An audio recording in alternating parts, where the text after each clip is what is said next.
ये दुष्ट ऐसे नहीं रुकेंगे गणेश। हाँ भैया, नदी के तट तक पहुंच चुके हैं ये। यदि उसे पार कर लिया तो शमशान तक पहुंचने में अधिक समय नहीं लगेगा इन्हें। हमें इनको वहीं रोकना होगा भैया।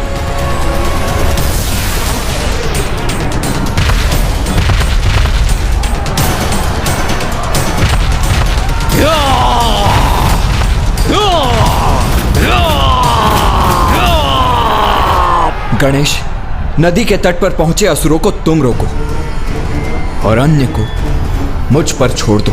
उचित है भैया। मयूर जी,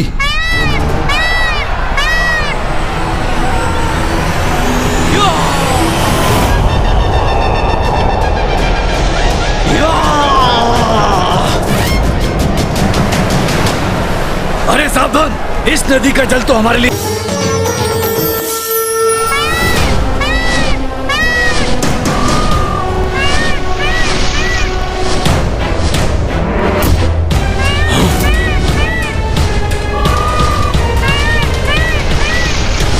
अब ये मोर पे कौन आ रहा है? सतर्क हो जाओ सब। लगता है ये देवताओं का आक्रमण है। उसके हाथ में धनुष भी है।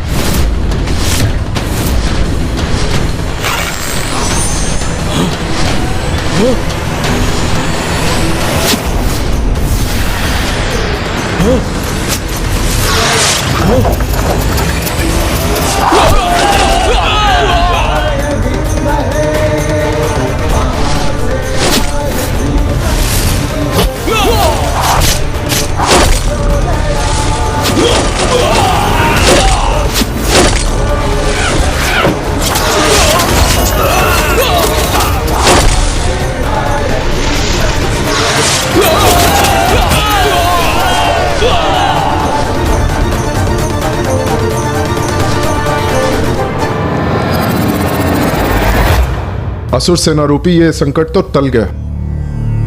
विघ्नहर्ता गणेश जी और कुमार कार्तिकेय ने रोक दिया इन असुरों को। गणेश, अब यहाँ की चिंता तो दूर हुई, इसीलिए अब हमें इंद्रदेव और वायुदेव की रक्षा करने जाना चाहिए। हाँ भैया, आप आगे बढ़िए। मैं मूषक जी पर आरूढ़ होकर आपके पीछे आता हूँ। अब हम सुरक्षित हैं गणेश जी। कुमार कार्तिकेय, अब आप प्रस्थान कीजिए। हम यही ऋषि मार्कंडेय जी के साथ स्थित हैं। चलिए मूषक जी। ये कैसी ध्वनि है? मुझे ऐसा आभास क्यों हुआ कि संकट अभी शेष है। एक बार पीछे मुड़कर देख लेता हूँ।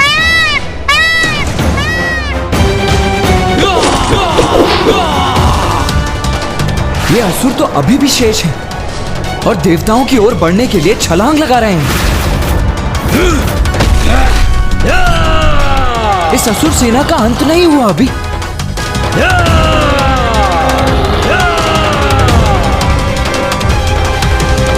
नहीं भैया, आप पीछे मत लौटिए। आप आगे बढ़िए भैया। हमारा प्रयोजन तो बहुत बड़ा है। संसार को शुंभ और निशुंभ के आतंक से मुक्त कराना है हमें। इसलिए इंद्रदेव और वायुदेव को मुक्त कराने के साथ हमें शुंभ को माता के समक्ष जाने के लिए प्रेरित करने की योजना को सफल करना है। इसके लिए आपको तो आगे जाना ही होगा भैया। किंतु गणेश, ये असुर तो पुनः आक्रमण करने के लिए तैयार हो रहे हैं। मुझे यहाँ रुककर इनका सामना करना चाहिए। भैया, मैं इन्हें संभाल लूंगा। इनके कारण अब और विलंब करना उचित नहीं। हमारी योजना तो आपको भी ज्ञात है भैया। इसलिए आप आगे बढ़िए और उसे सफल कीजिए, क्योंकि जब तक शुंभ निशुंभ का अंत नहीं होता, असुरों का संकट तो बार बार उत्पन्न होगा। मेरा मन तो नहीं मान रहा है गणेश, किंतु तुम उचित कहते हो। हम यहाँ और समय नहीं गंवा सकते, इसीलिए मैं जाता हूँ।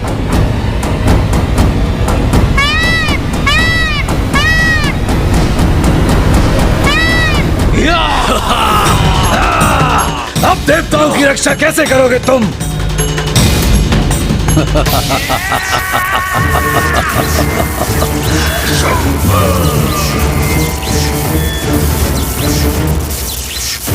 बुराई का अंत सदा बुरा ही होता है शुंभ।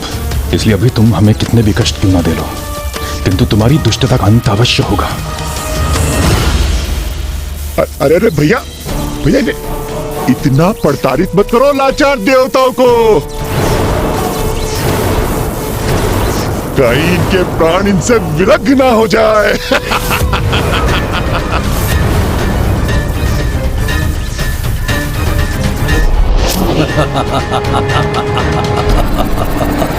मूर्ख असुर, तुम अति कर रहे हो और तुम्हारी इस जाति का बहुत भयंकर दंड मिलेगा तुम्हें।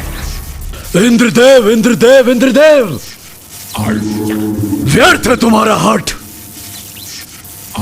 तुम ये स्वीकार क्यों नहीं कर रहे हो कि तुम सब कुछ खो चुके हो? तुम्हें क्या थे ना, स्वर्ग पर मेरा, इस असुर महानायक शुंभ का अधिकार है। कुछ भी कर लो तुम, परंतु पुनः स्वर्ग को प्राप्त नहीं कर सकते हो तुम।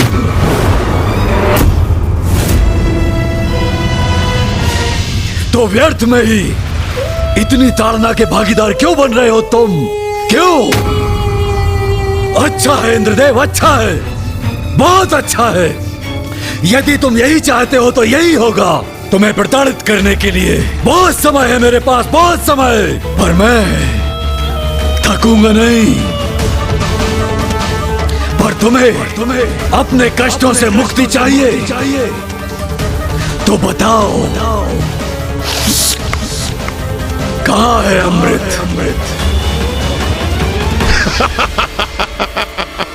भ्राता शुंभ, कदाचित आपके स्तंभन के कारण ये कुछ बोल नहीं पा रहे हैं।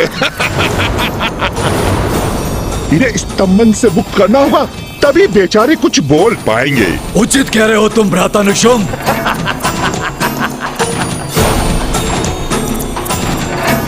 मुक्त हो जाओ स्तंभन से।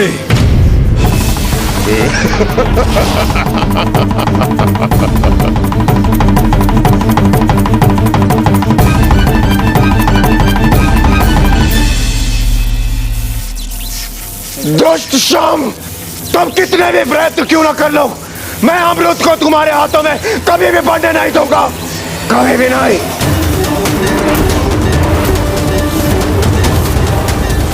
मैंने तुम्हें मुक्त नहीं किया ताकि तुम मुझे उलाना दे सको। स्तंभन!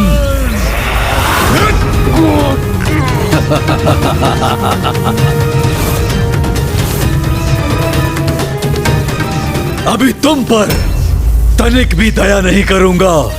तुम्हारी पीड़ा बढ़ती जाएगी, परंतु तुम्हारा अंत नहीं होगा।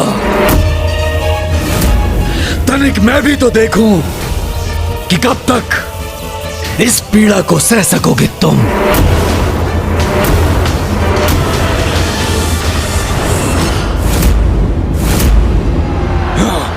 अब तुम मुझसे सुरक्षित नहीं। ये असुर तो गणेश जी की ओर बढ़ रहा है।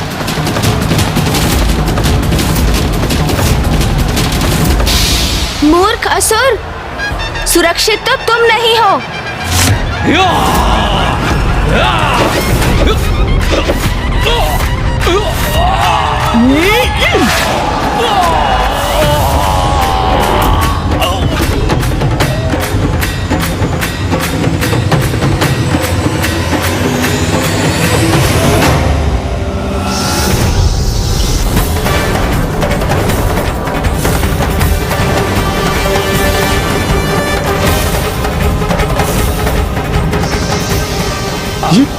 ये क्या?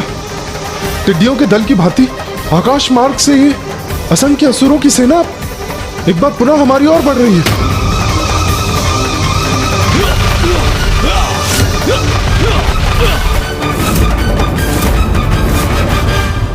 असुरों, यदि युद्ध चाहते हो तो वही करूंगा मैं, किंतु तुम्हें आगे कदापि नहीं जाने दूंगा।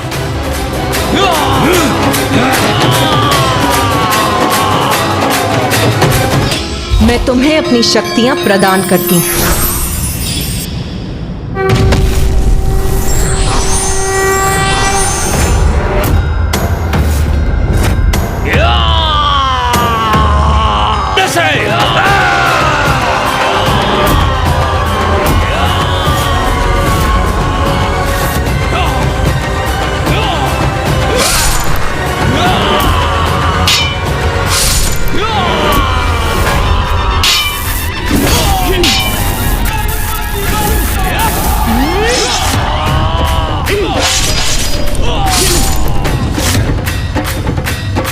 महादेव पुत्र, युद्ध कौशल तो अद्भुत है।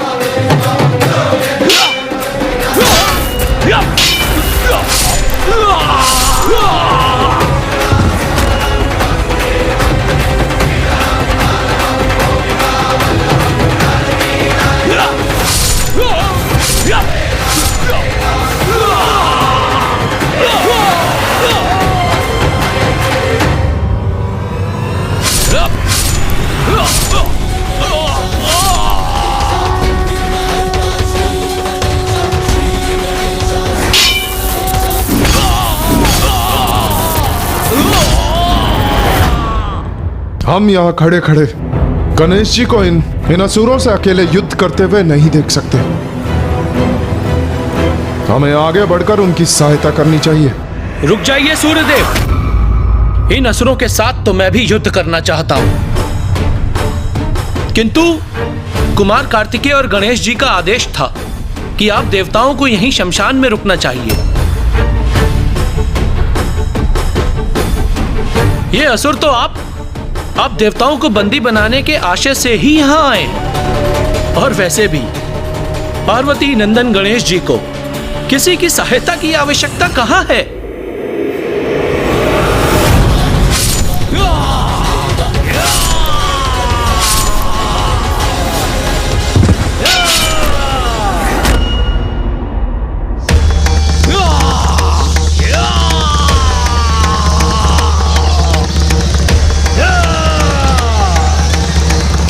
ये कैसी ध्वनि आ रही है?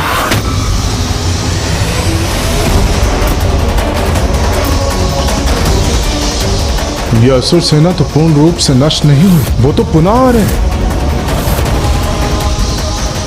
इन्हें कैसे रोकेंगे गणेश जी?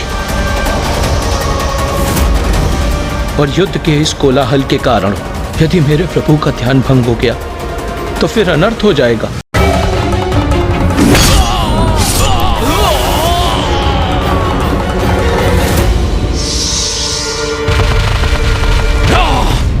सभी बाधाओं को मिटा देंगे, असुर महानायक के आदेश का पालन करेंगे, देवताओं को बंदी बनाएंगे।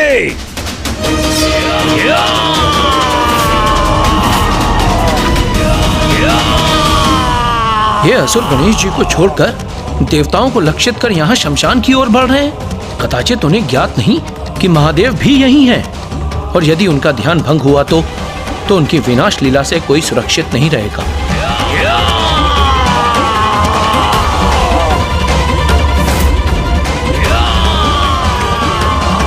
मैं महादेव का भक्त, मां जगत जननी का सेवक रोक दूंगा इस सेना को।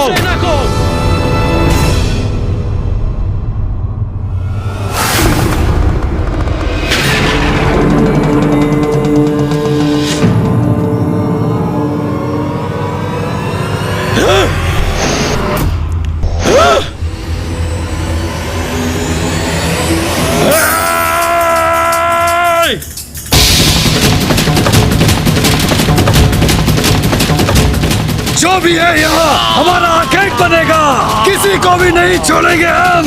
महाराज शुंभ के यहाँ ले जाएंगे।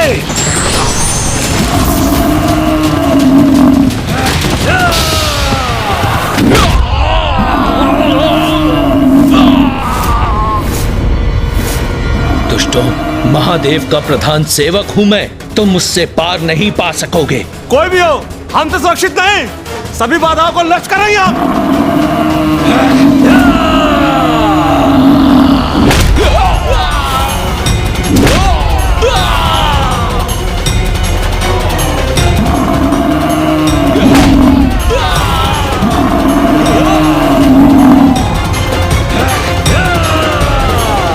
नंदी जी से बढ़कर कुछ असुर इस ओर भी बढ़ रहे हैं, सावधान रहिए। अग्निदेव, वरुण देव, अब हमें भी अपना पराक्रम दिखाने का समय आ गया है।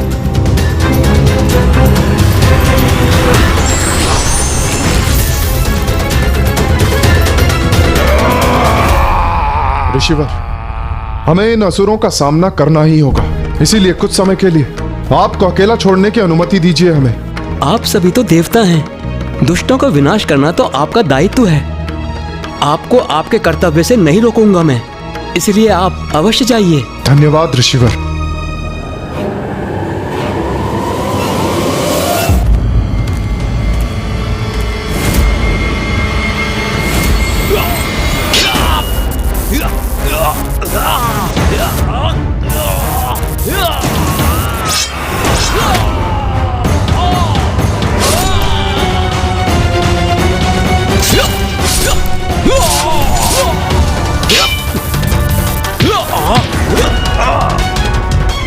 ये देवासुर संघर्ष तो और भी भीषण होता जा रहा है।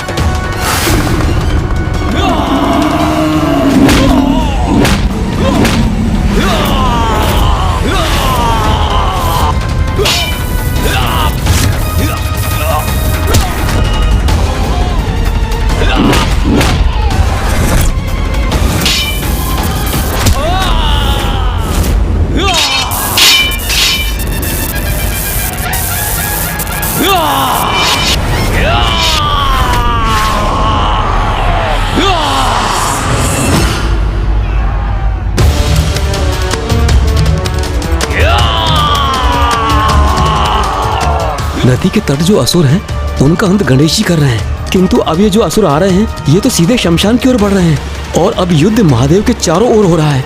यदि इनके कारण महादेव अपने ध्यान से बाहर आए तो अनर्थ हो जाएगा।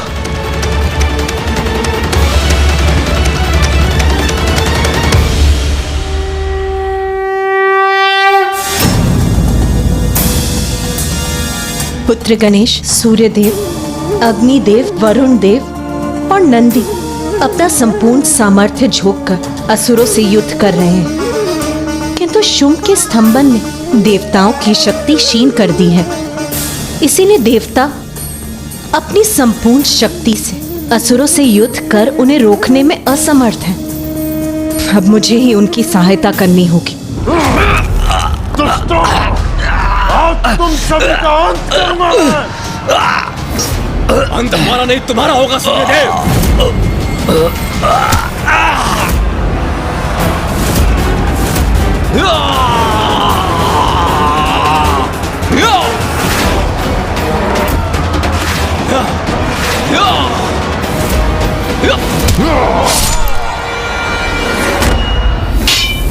इस दुष्ट का प्रहार कैसे रोकूं मैं?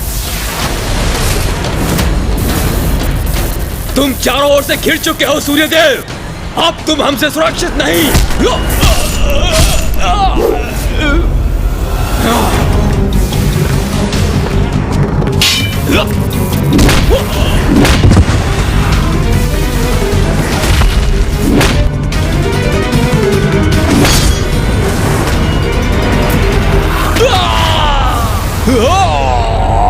हमारी शक्ति का ह्रास अवश्य हुआ है, किंतु इतना भी नहीं कि तुम्हारा सामना नहीं कर सकते।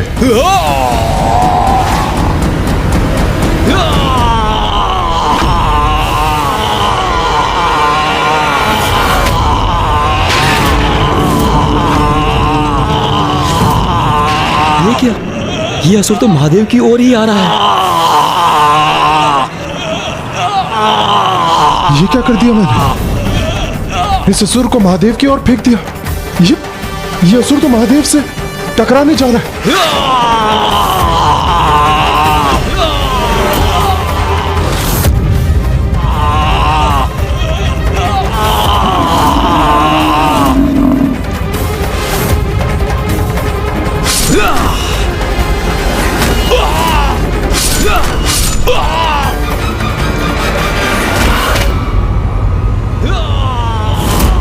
ये असुर यदि पिताश्री से तनिक भी स्पर्श कर गए तब तो महा अनर्थ ही हो जाएगा।